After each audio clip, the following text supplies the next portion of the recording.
So what happens is that it looks like you're trying to do back testing, and watch what happens. See, as long as I can go to any time frame, see, I can go to any of these time frames.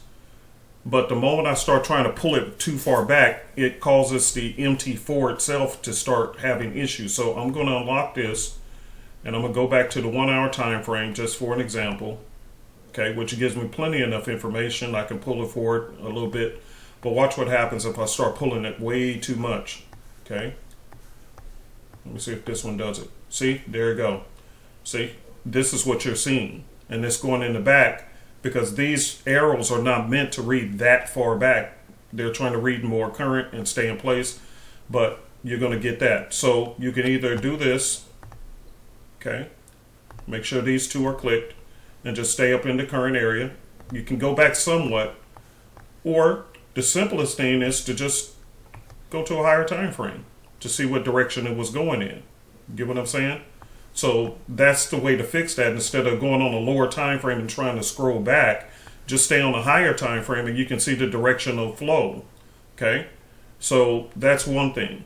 Number two, so let's just say that you're on, you was on CAD Swiss or whatever. So let's go to CAD Swiss.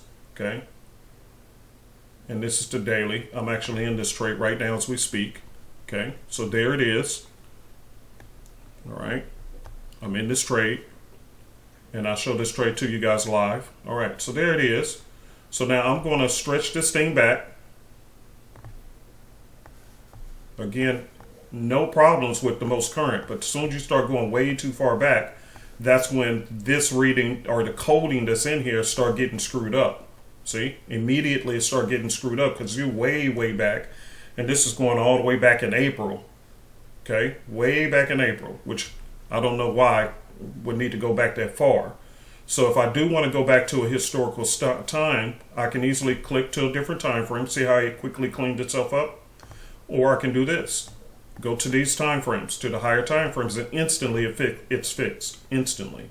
Okay, so if you want to check historicals with this, without having that issue, I would suggest just check with the higher time frames, but don't do it on the lower time frames, brother. Okay, so hopefully this video will help and go from there. But again, I know what's going on, and I didn't want to keep going back and forth in the group.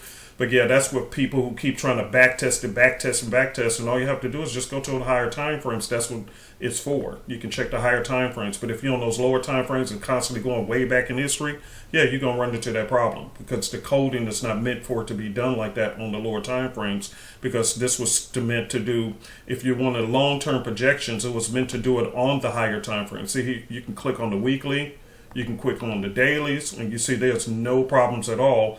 And this goes all the way back to 2022. All the way back to 2022. Okay?